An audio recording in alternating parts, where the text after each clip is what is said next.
What's up everybody, Thomas here. We're back again working on the 1985 Merkur XR4Ti. So make sure you like and subscribe and check out the full playlist as well. And yeah, so we'll get right into the front end of the business because we're going to be working under the hood today. I just want to kind of explain what's been happening. So last time I kind of, our last video, I guess we kind of had the engine running, got the ignition timing fixed, so now it runs pretty good. And then we had the coolant kind of going like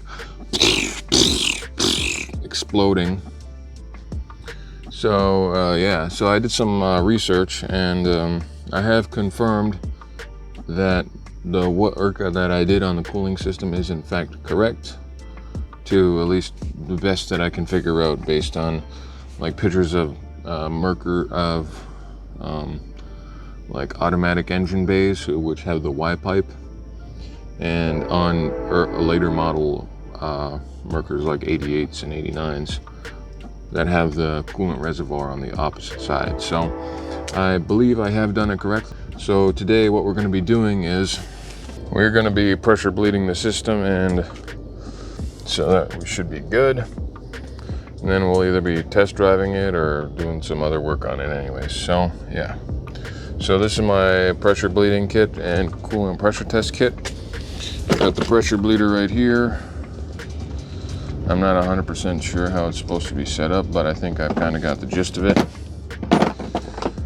So yeah, so let's jump right into it, I guess.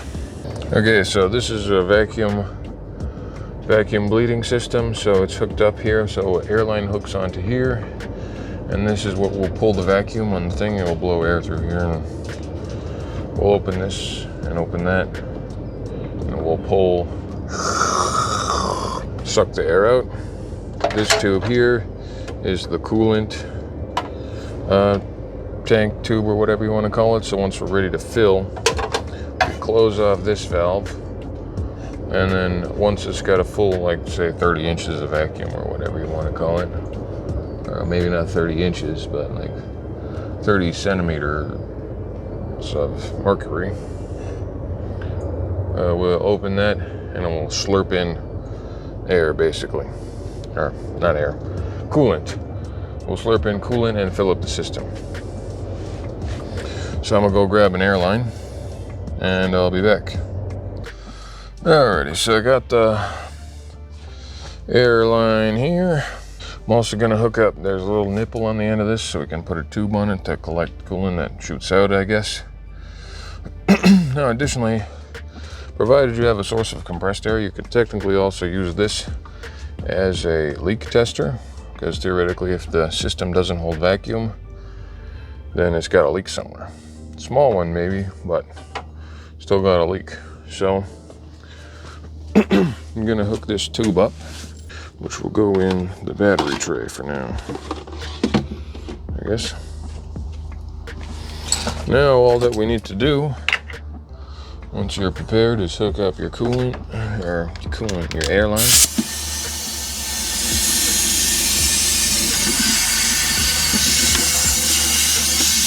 As you can see, it's kind of blowing air. Oh, that's cool. You can turn it on now.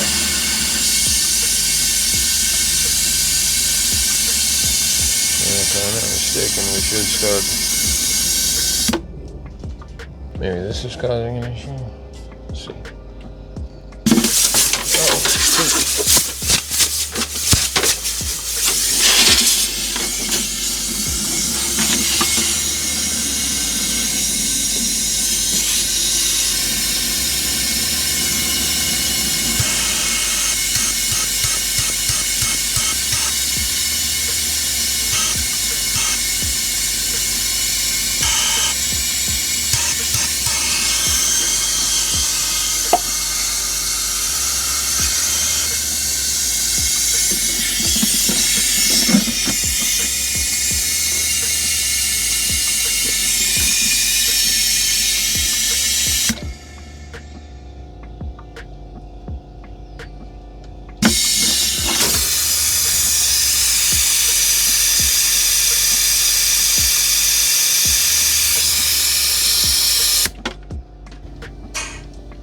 Okay, well this is a little bit different than the ones I'm used to.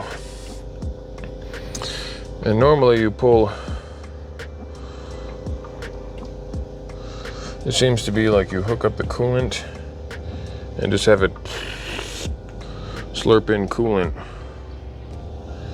using this thing. So I guess we'll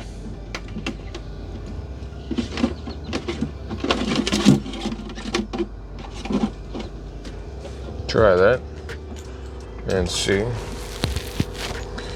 Got a little bit of coolant, I think, in this jug.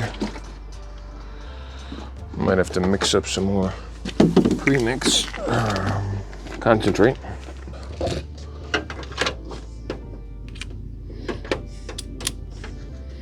So now hook this up. Put the hose into this coolant bucket as much as we can. And we hook up, turn on said air again.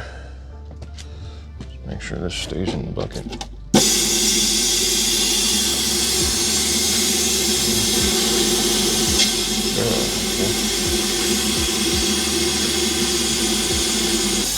I'm not really sure how this works. I probably should have read the instruction manual, but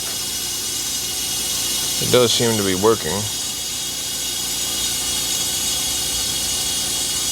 I guess, I'm not sure. Hold on for a minute.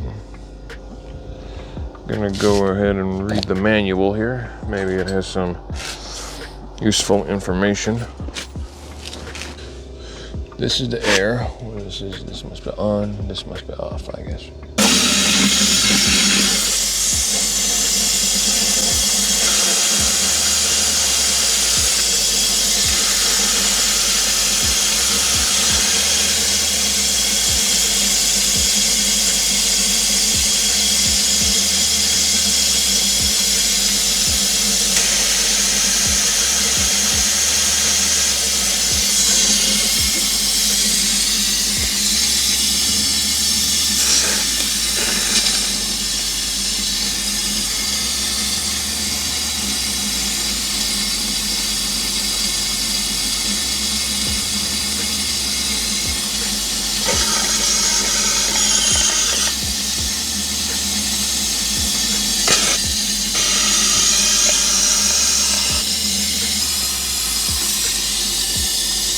Okay, well, I'm gonna just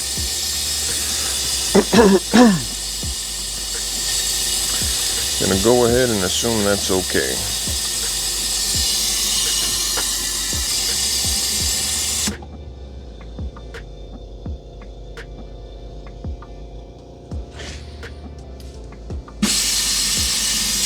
The coolant reservoir is quite full right now, so put this away in here.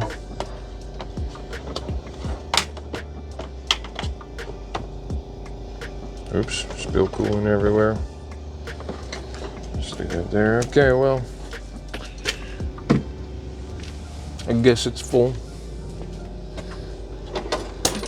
Take off this air connection. Take off the pressure cap.